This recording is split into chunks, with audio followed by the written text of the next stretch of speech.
योगी जी, महेश शर्मा जी, पवन गोदारा जी, उमा शंकर शर्मा जी, महेंद्र गहलोत जी, अनिल शर्मा जी, वेद प्रकाश सोलंकी जी, doctor Karan Singh ji, Yadav साहब, Shami Sharma ji, OP बुनकर जी और नगर निगम ग्रेटर की मेयर साहिबा श्रीमती सुमिया गुजर जी और तमाम उपस्थित हमारे यहाँ पर अतिथिगण, अधिकारीगण, भाई और बहनों, नौजवान साथियों, मुझे बहुत पसंद था कि आज हम लोग 131वीं जयंती पर हम मिल रहे हैं। बाबा साहब के बारे में आपको पूर्व वक्ताओं ने और विशेष हमारे मंत्री जी टीकाराम जूली जी ने बहुत ही विस्तार से और प्रभावशाली ढंग से जीवनी में प्रकाश डाला। और मैं समझता हूँ कि बाबा साहब के बारे में पूरा देश जो है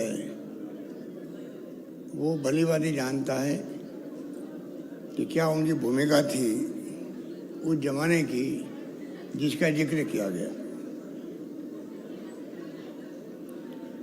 किस प्रकार किस घर में पैदा हुए, स्कूल में पढ़े कैसे करी, और शिवाजी राव गायकवाड़ जो बड़ौदा के नरेश थे उनकी सहायता से वो अमेरिका गए, इंग्लैंड गए, और जो कुछ भी उनकी भूमिका थी आज़ादी की जंग के दौरान में संविधान सभा के अंदर ड्राफ्ट कमेटी बनाई गई संविधान बनाने के लिए। आप जस्ट कल्पना करो कि उस वक्त में गांधी जी ने, पंडित नेहरू ने, सरदार पटेल ने, मौलाना अबुल कलाम आज़ाद ने और बड़े बड़े नेताओं ने क्या सोच करके बाबा साहब अम्बेडकर को ही जिम्मेदारी दी गई कि आप संविधान के निर्माण की ड्राफ्ट कमेटी के चेयरमैन बनो। उससे अंदाज कर सकते हो आप लोग कि वो क्या महान हस्ती थी, किस प्रकार वो दलित वर्ग के लिए, पिछड़े वर्ग के लिए, आम नागरिक के लिए उनकी सोच थी। वो दार्शनिक भी थे, विधिवेता भी थे, अर्थशास्त्री भी थे, समाज सुधारक भी थे। वो एक प्रकार से बहुमुखी प्रतिभा धनी थी। उनके दिल के अंदर जो कशिश थी बचपन की, उस कशिश के कारण से वो संविधान के अंदर वो प्रोविजन कर पाए जो आज जो बड़े बड़े विकसित राष्ट्र कहलाते हैं वो भी नहीं कर पाए थे। जैसे महिलाओं को बराबरी का हक देना, महिलाओं को वोट का अधिकार। ये सोमिया गुजर जी बैठी हुई है, इनको बड़ा गर्व होगा कि अमेरिका में 150 वर्ष लगे तब जाके महिलाओं को वोट देने का अधिकार मिला। इंग्लैंड के अंदर, यूके में 100 वर्ष लगे तब महिलाओं को अधिकार देना, वोट का अधिकार देना मिला, महिलाओं को मिला। तो हमारे मुल्क में बाबा साहब के ज़माने में जिस दिन संविधान बना, लागू हुआ, उस दिन से महिला पुरुष में भेदभाव नहीं और वोट का अधिकार मिला। उससे अंदाज कर सकते हो कि वो व्यक्तित्व किस प्रकार का था। क्योंकि मामूली बात नहीं, 150 वर्ष किसे कहते हैं। महिला संघर्ष करती गई वोट का अधिकार प्राप्त करने के लिए, जो आज लोकतंत्र की बड़े मुल्क कहलाते हैं। तो आप कल्पना कीजिए कितना प्रगतिशील विचार था उनका, किस प्रकार की सोच थी देश के लिए। उनको मालूम था कि ये मुल्क जो है हिंदू, मुस्लिम, सिख, ईसाई, फारसी, जैन, हजारों जात, उन हालातों में भी आज एक है, अखंड है। आज़ादी के पहले भी त्याग, लोग बंद रहे, जेलों में लोग बंद रहे, फंदे में चढ़े, गोलियां चढ़े के वक्त में, आज़ादी के बाद में भी बहुत कुछ, और हमारा मुल्क जो संविधान से चलता है, संविधान के अंतर्गत ही लोकतंत्र है, समाजवाद की बात की जाती है। लोकतंत्र अंदर ही धर्मनिरपेक्षता की बात की जाती है। ये सब ये सब संविधान में लिखा हुआ है, उसकी मूल भावना यही है। और जब हम एमएलए बनते हैं, एमपी बनते हैं या मंत्री, मुख्यमंत्री, प्रधानमंत्री बनते हैं तो हम शपथ क्या लेते हैं? संविधान के अंतर्गत लेते हैं। पहला हमारा धर्म कहता है, हमारा कर्तव्य कहता है, हम जो कुछ भी करें वो संविधान की मूल भावना को जो हमने शपथ ली है उस शपथ को निर्वहन करते हुए करें। कोई पॉलिटिकल पार्टी के लोग हों, मैं उनसे पूछना चाहता हूं, क्या तुम जो शपथ को मानते हैं, शपथ को मानते हैं, सभी को पवित्र मानते हैं हम लोग, कोई शपथ ले ली इन्होंने, गंगा जल हाथ में ले लिया, कहते हैं ना लोकल भाषा के अंदर, गंगा जल हाथ में ले लिया, मैंने शपथ ले ली, तो क्या गंगा जल हाथ में लिया हुआ भी आप उसके विपरीत काम कर सकते हैं शपथ लेने के बाद में? तो क्या संविधान के अंदर जो लिखा हुआ है, आप शपथ ले रहे हो खड़े होकर राज्यपाल के साथ में, राष्ट्रपति के साथ में, क्या उसके बाद में आप उस शपथ के विपरीत काम कर सकते हो? क्या आज उसके विपरीत काम नहीं हो रहा है? आज संविधान की धज्जियां उड़ाई जा रही है। आज लोकतंत्र खतरे के अंदर, ऐसे हालात बन गए देश के अंदर। क्या अच्छी बात है? देश किस दिशा में जा रहा है, किस दिशा में जाएगा, किसी को नहीं मालूम है। इसलिए ऐसे वक्त में डॉक्टर अंबेडकर का अगर आप जन्मदिवस मनाते हैं, आज कई प्रोग्राम हो रहे हैं राजस्थान भर के अंदर, चिंतन होना चाहिए, मनन होना चाहिए। हमारी दुश्मनी किसी से नहीं है, न होनी चाहिए। हम देशवासी सब एक हैं, एकजुट रहेंगे तब जाके दुनिया के मुल्कों में हमारी जो शान है, मान सम्मान है, हमारी महान संस्कृति, सभ्यता, परंपराओं का जो देश ने सदियों से प्राप्त करी है, वो कायम रह पाएगा, वो कायम रह पाएगा। जिम्मेवारी बहुत बड़ी है। हम कोई धर्म के हो, जाति को, वर्ग के हो, अगर मानव मानव एक समान है।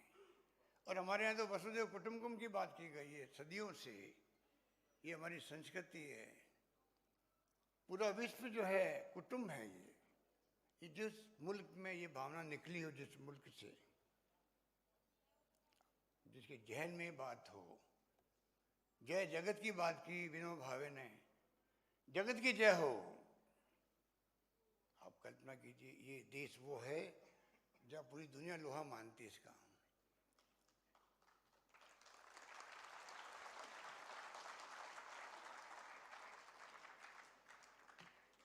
उस मुल्क में अगर हम लोग, विचारधारा की लड़ाई हमारी है, लोकतंत्र में विचारधारा की लड़ाई होती है, होनी चाहिए, विचारधाराएं काम रहेगी।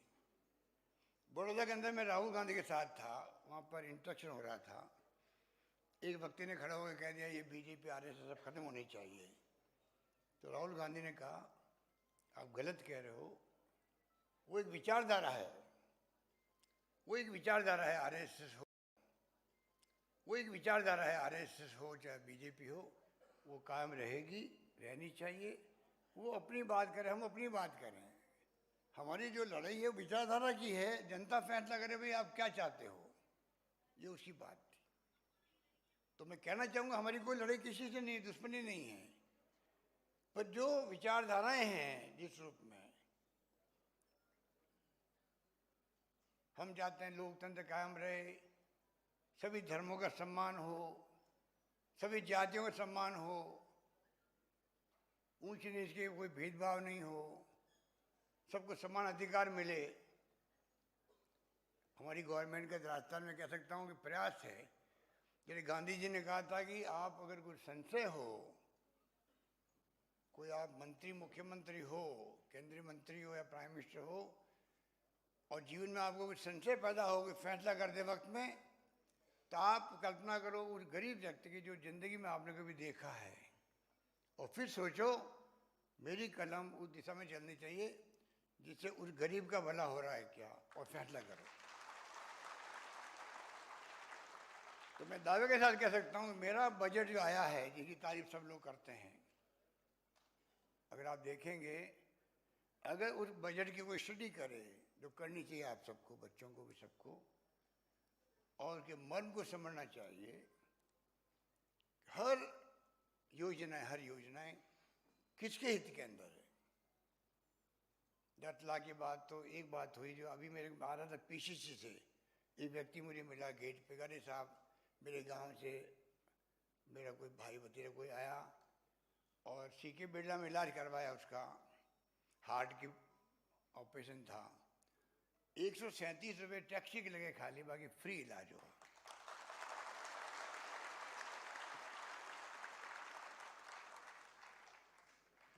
मुझे 2 बार कोरोना हो गया मुझे, और पोस्ट कोविड बड़ी प्रॉब्लम है। मैं आपको भी कहना चाहूँगा कोरोना वापस आ सकता है।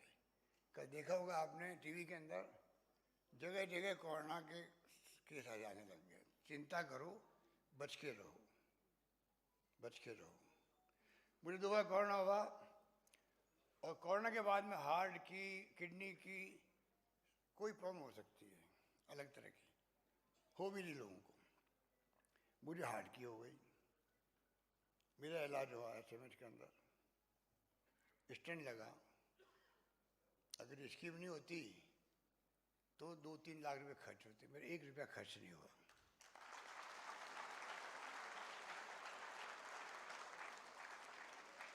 एक रुपया खर्च नहीं हुआ।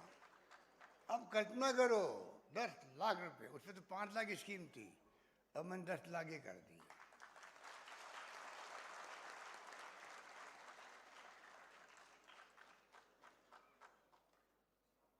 आप बताइए कि 5 लाख का बीमा कर दिया, कोई भगवान करे एक्सीडेंट नहीं हो, एक्सीडेंट हो जाता है तो उसी चिरंजीवी योजना के अंतर्गत आपको 5 लाख रुपए का बीमा भी हो गया अपना आप ही हो गया।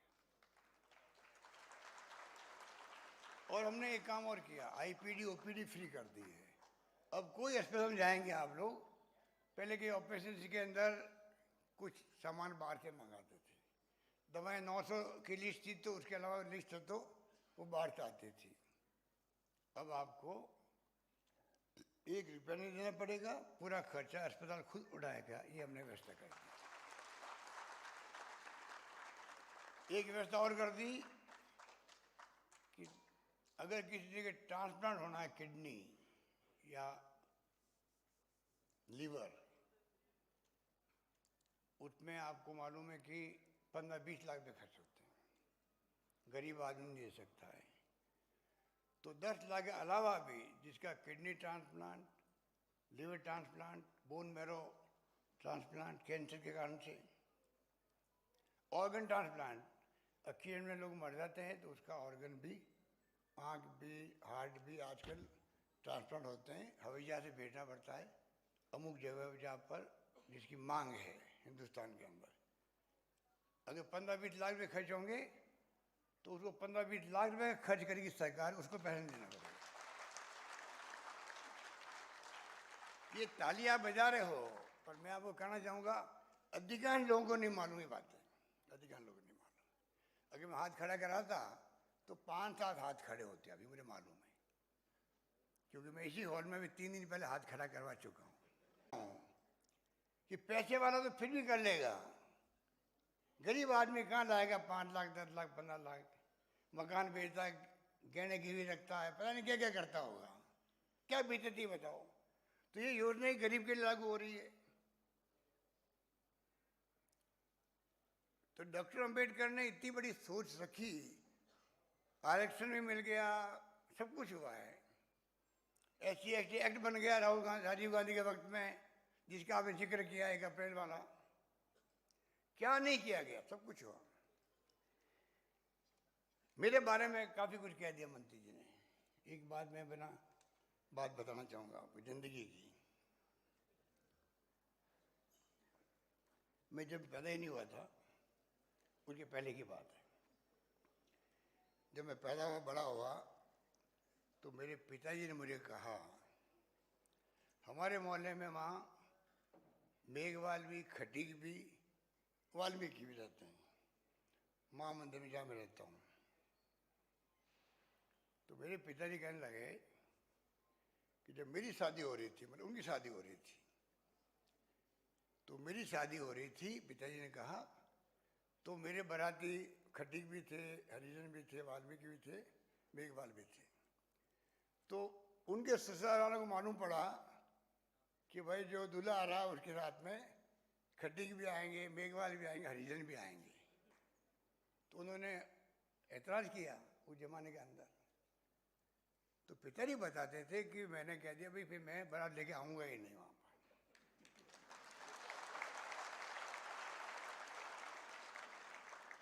ये बात मैंने इसलिए कही कि जो मेरे बारे में बहुत कुछ कह दिया इसने, जूली ने, कि जो संस्कार आपका पैदा होता ही हो परिवार का, उसका असर जिंदगी भर साथ चलता है।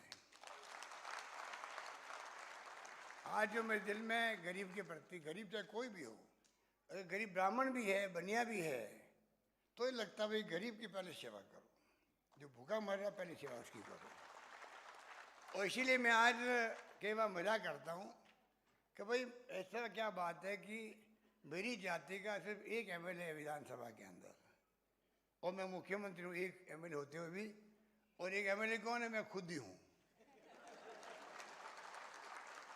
आप बताओ, अगर मैं अकेले ही हूँ खुद ही, फिर भी ये छत्तीस कौम मुझे बर्दाश्त कर रही है। बर्दाश्त कर रही नहीं कर रही है? प्यार कर रही है, स्नेह कर रही है, आशीर्वाद दे रही, जो भी कर रही है। आप बताइए कितना मैं लकी हूँ, अकेला विधायक और तीसरी बार मुख्यमंत्री आपने मुझे बना दिया।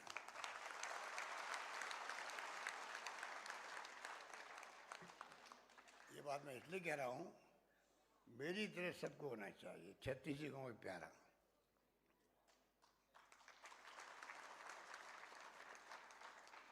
क्योंकि जिंदगी 1000 साल की होती नहीं है भाई, 1000 साल की होती नहीं, 100 साल है समझ लो, ज़्यादा से ज़्यादा 110-120। कई लोग भी साधु संतों को देखते 126 साल का हो गया भाई, बहुत इक्का दुक्का होता है।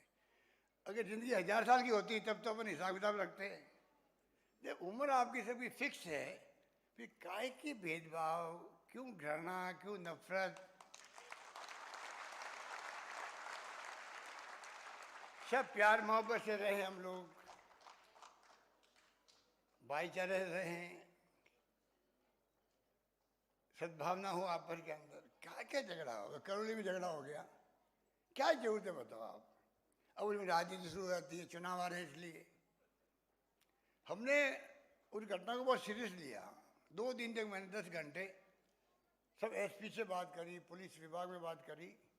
नतीजा ये कि रामनवमी के जुलूस में सब धर्मों ने फूल बरसाए रामनवमी के जुलूस के अंदर।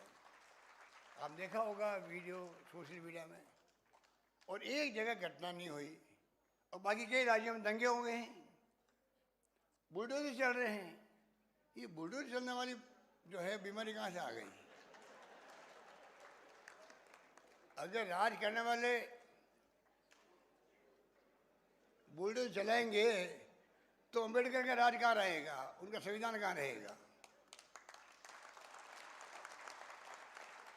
हमेशा कायदा होता है कानून का राज रहे, बल्कि फिलोसॉफी है कानून की तो कि 100 छूट जाए मुलजिम या दोषी, उसकी चिंता नहीं है, पर एक भी निर्दोष लोग नहीं फंसना चाहिए। पुरानी कहावत है लॉ के अंदर। कितनी बड़ी बात कही।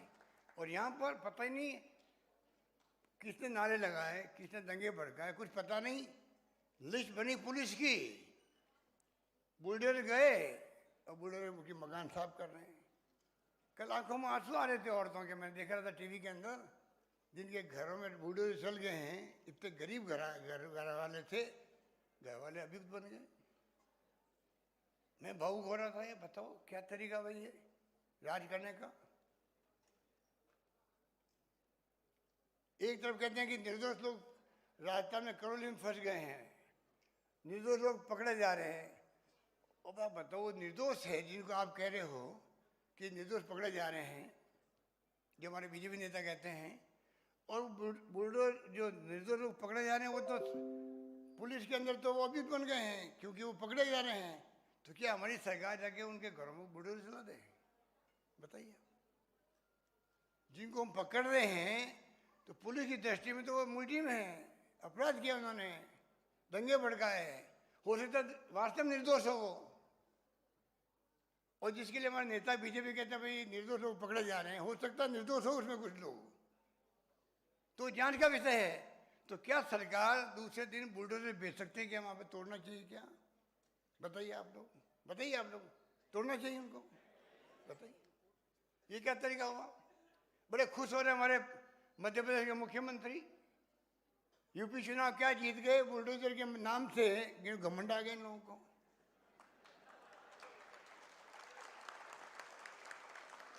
अरे ये जनता जनार्दन है, कब किसी को घर भेज दे पता नहीं लगता है।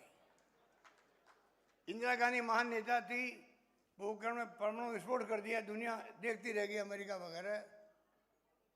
पाकिस्तान के 2 टुकड़े कर दिए उन्होंने, बांग्लादेश बना दिया, जनता ने उनको भी हरा दिया। इंडिया ने खुद चुनाव हार गई, कल्पना कीजिए आप लोग, ये लोकतंत्र है। और फिर आंधी चली उनकी, वापस वो प्राइम मिनिस्टर बन गई। मैं भी उस वक्त MP बना, 40-42 साल पहले, केंद्रीय मंत्री बना उनके साथ में मैं, डिप्टी मिनिस्टर। अब बताइए, कानून का राज रहना ही चाहिए, उसमें चाहे बीजेपी हो, कांग्रेस हो, कोई पार्टी हो, उनका कमिटमेंट होना चाहिए कि हमने शपथ ली संविधान की तो कानून की रक्षा करेंगे। अंबेडकर को सच्ची श्रद्धांजलि वही है अगर आप कानून की रक्षा करते हो, कानून की पालना करते हो, संविधान को मानते हो। शपथ लेते हैं, क्या उल्टा करते हैं, इससे बड़ा पाप क्या हो सकता है? बताइए आप, चाहे कोई करे, आप शपथ लेते हो, उस शपथ को आप शपथ लेने के बाद में आप उल्टा काम करते हो अपने खुद की स्वार्थ में, ये राजनीति करने के लिए। इसको देश को बर्दाश्त नहीं करना चाहिए। अगर देश को एक रखना है, अखंड रखना है, अनेकता में एकता वाला मुल्क है, जो सपना अमेरिका ने देखा था, काम करना इसमें करो ना। आप RSS को कौन मना कर रहा है? छुआछूत मिटाने का काम अगर RSS वाला निकल जाए गांव-गांव में, उनका मान सम्मान बढ़ जाएगा। अगर RSS कहते हैं हम सांस्कृतिक दल है, गांधी जी की हत्या पे उस वक्त पे सरदार पटेल ने उनके ऊपर प्रतिबंध लगाया था, इसी RSS पर लिख के दिया कि हम जिंदगी में कभी राजनीति नहीं करेंगे, हम खाली सांस्कृतिक दल रहेंगे। मैं उनसे कहना चाहता हूँ, आज छुआछूत सबसे बड़ा मानवता का कलंक मानता हूँ मैं आज भी। क्यों नहीं RSS के लोग सब काम छोड़ करके, ऊंच नीच का भेदभाव हो, छुआछूत हो, सामाजिक सिक्योरिटी हो, सोशल सिक्योरिटी हो, सोशल जस्टिस हो, सामाजिक न्याय हो, इन कामों को हाथ में लेने के लिए आगे क्यों नहीं आता है? अगर वो हिंदू की बात करते हैं, क्या SC ST वाले हिंदू नहीं है क्या? क्या OBC वाले हिंदू नहीं है क्या? हम हिंदू नहीं है क्या? आप उस पर भेदभाव कर रहे हो। आपको चाहिए सब काम छोड़ के, अगर हिंदू की बात कर रहे हो, करो हिंदू की बात। हिंदू में फिर SC भी आता है, ST भी आता है, OBC भी आता है, सब कौमें आती है। आप उसके कल्याण की बात करो। हर धर्म सिखाता है कि आप अपने धर्म को मानो। गांधी जी ने कहा था कि मुझे गर्व है कि मैं हिंदू हूं। हम सब हिंदू नहीं है क्या? हमें गर्व नहीं है क्या? पर हर धर्म ये कहता है, खुद का धर्म में गर्व करो, दूसरे धर्म का सम्मान करो, ये कहता है। तो तमाम झगड़े मिट जाएंगे आपके, तमाम झगड़े मिट जाएंगे अगर आप ये करोगे। सब प्रेम से रहोगे, सद्भावना से रहोगे आप। आज पूरे देश में, दुनिया में जो हिंसा हो रही है, महात्मा गांधी तो अहिंसा के पुजारी थे। उनका जन्मदिवस 2 अक्टूबर पूरी दुनिया मना रही है अंतर्राष्ट्रीय अहिंसा दिवस के रूप में। उस देश के अंदर हिंसा हो तो इससे बड़ी दुर्भाग्य बात क्या हो सकती है? यूक्रेन में युद्ध हो रहा है, कितने लोग निर्दोष मारे जा रहे हैं। कि आप में, हमारे में से ऐसे लोग नहीं हैं जो उसको लेकर भी दुखी होते हैं। निर्दोष लोग मारे जा रहे हैं, बेचारे सिविलियन मारे जा रहे हैं। तो ये देश तो वसुधैव कुटुंबकम की भावना वाला देश है, जिसको अम्बेडकर ने उस जमाने में संविधान दिया है देश को। इसलिए उनकी जयंती पर चिंतन हो, मनन हो। आज तो अम्बेडकर को सब पार्टियां मानने लग गई, कल मानती थी क्या? आप मेरे जो बुजुर्ग लोग बैठे हैं, सीनियर लोग, आप बताइए कि कोई जमाने में गांधी को मानते थे लोग? सरदार पटेल को भी याद करते थे, अम्बेडकर को मानते थे। आज तो वो सब चुरा रहे हैं इनको। पोस्टरों पे सब जगह खाली अपने स्वार्थ के लिए चला रहे हैं। कोई बात नहीं, चुरा लो आप, पर दिल से मानो फिल्म का। आप गांधी को दिल से मान लो, कोई दिक्कत नहीं, हमें एतराज नहीं होगा। आप सरदार पटेल की भावना थी, उसको दिल से मान लो, अपना लो। आप अंबेडकर की भावनाओं को, जो उनकी सोच थी, उसको आत्मसात कर लो। मुझे खुशी होगी, चाहे वो बीजेपी की हो, चाहे कोई पार्टी वाले लोग। तो खाली आप हमें खाली पार्टी पॉलिटिक्स करने के लिए अपनाओगे तो हमें एतराज होगा। इसलिए मैं कहना चाहूँगा कि हालात देश में अलग तरह के बन गए हैं। Income tax, ED, CBI, Gujarati घरों के अंदर 7 दिन नहीं निकलती है। अरे भाई 7 दिन से क्यों बैठे हो यहाँ पे? हमारे तो कोई मिला ही नहीं आपको। तो वो क्या, हमको नहीं जानते, हम तो ऊपर से आदेश है तुम निकलेंगे हम। क्या बात है? सब पे दबाव है, मीडिया में दबाव है। अब ये मीडिया वाले बेचारे कितनी मेहनत कर रहे हैं, अब इनकी कुछ चलती थोड़ी है, ऊपर से दबाव है इनके ऊपर भी।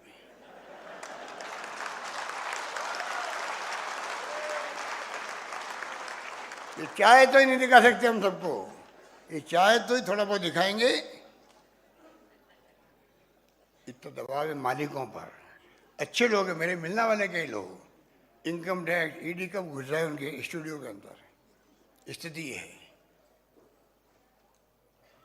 तो बातें करने को बहुत सारी है, पर मैं इतना ही कहना चाहूँगा कि आप लोग दिमाग में रखें जो हालात बन गए हैं। इसमें अम्बेडकर एससी के लिए हमने बहुत कुछ किया। कृपा करके आप मेरे उस बजट को पढ़िएगा। मेरे पास टाइम नहीं है, मैं बताऊँ। हम उद्यमी बनाने जाते हैं एससी एसटी के लोगों को, उसके लिए मैंने एक तो कानून पास किया है उनके बजट को लेके, जो अभी जूली कह रहे थे आपको।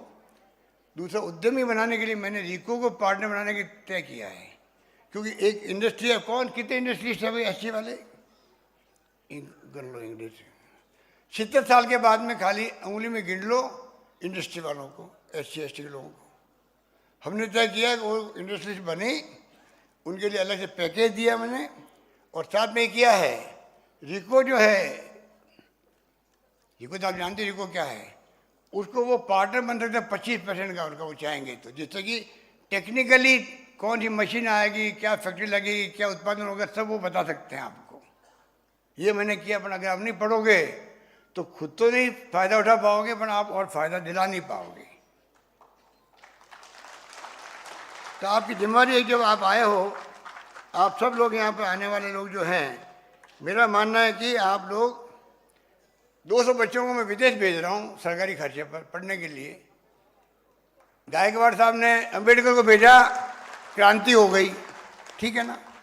एक आदमी उस जमाने के अंदर जो छुआछूत थी, भेदभाव थे, तब गायकवाड़ साहब जो नरेश थे बड़ौदा के, उन्होंने भेजा अम्बेडकर को। उस जमाने की उनकी सोच थी, उनको तो हमें याद करना चाहिए। तो आप बताइए, मैं 200 लोगों को भेज रहा हूँ, जो जाना चाहे जाए, अपनी प्रतिभा बताई जाए। वो कोई भी हो सकता है जाति बरादरी का। अब उसको अगर हम पढ़ेंगे नहीं, आप ध्यान रखेंगे नहीं कि स्कीम क्या है, तो जानकारी के अभाव में हम लोग तकलीफ पाते हैं। Knowledge is power. नया जो आईटी का युग आया, राजीव गांधी ने जो आईटी का युग लाने की बात की थी, उस जमाने में कंप्यूटर, इंटरनेट, मोबाइल फ़ोन हर हाथ में आ गया।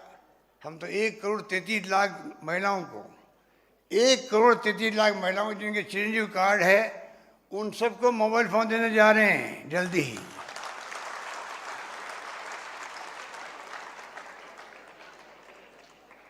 हमारी नेता बैठी हुई है भरतपुर की, बहुत खुश हो रही है। तो आप सोच सकते हो महिला सशक्तिकरण, सो मैं गुजराती बहुत खुश होंगी महिलाओं की बात सुन करके। अब ये फंस गई है, ये बीजेपी की है। अब ये नहीं फंस गई कि पता नहीं मेरी पार्टी वाले मुझे क्या कहेंगे, तुम कहाँ जाके फंस गई वहां पर।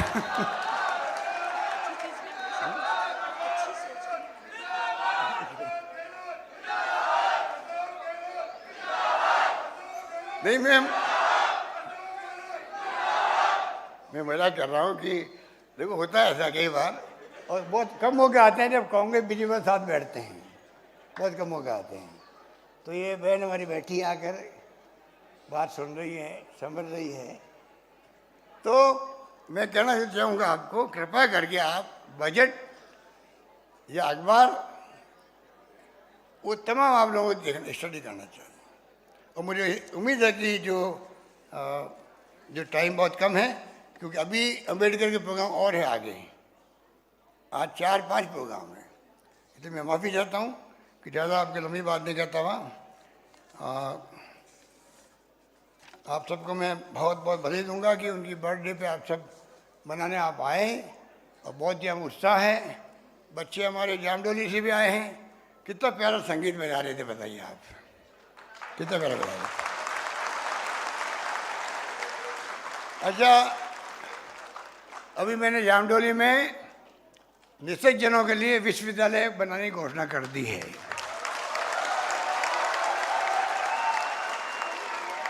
शायद देश का पहला होगा, शायद पहला होगा। नंबर 2, अभी मैंने जोधपुर के अंदर एक अंध विद्यालय को कॉलेज, एक निषेध जनों के लिए जो डेफ एंड डम होते हैं उनके लिए जयपुर में भी पोद्दार, और जोधपुर में भी 2 हमने कॉलेज बनाने की घोषणा कर दी है। नंबर 3, और ये संगीत का काम मैंने कहा, ये भगवान जब कोई कुदरत में कोई कमी देता है तो साथ में कोई उसकी विशेषज्ञता देता है। कितने सुंदर बनाए थे। मैं एक बार गया, अंध विद्यालय के बच्चों की शादी हो रही थी। दूल्हा दुल्हन दोनों अंध थे, वो ब्लाइंड थे, सूरदास जी थे। तो मैं खुद बाराती बन के गया वहाँ पर जोधपुर के अंदर। इतना अच्छा लगा मुझे। और जब हम पहुँचे बारात लेके दुल्हन के घर पे, तो कल्चरल प्रोग्राम था, सब वो अंध विद्यालय के बच्चों ने किया, शानदार था। जोधपुर में हमारी एक समाज सेविका है, सुशीला बोरा, स्कूल चलाती है। इतना शानदार वो बारात थी उनकी कि देखती बनती थी। कहने का मतलब कि ये समाज के अभिन्न अंग है। ये कोई दया के पात्र नहीं है, सम्मान के पात्र हमारे लिए, सम्मान के पात्र हैं। यही बात कहता हूँ मैं आप सबको। बहुत बहुत समाज न्याय अधिकारिता विभाग के हमारे मंत्री जी को, इनका महकमा बहुत बड़ा महकमा है, और साथ में हमारे अधिकारियों को, सबको मैं धन्यवाद दूंगा कि उन्होंने बहुत अच्छा प्रोग्राम किया। वो सब बधाई के पात्र हैं। धन्यवाद। जय हिंद। धन्यवाद। धन्यवाद।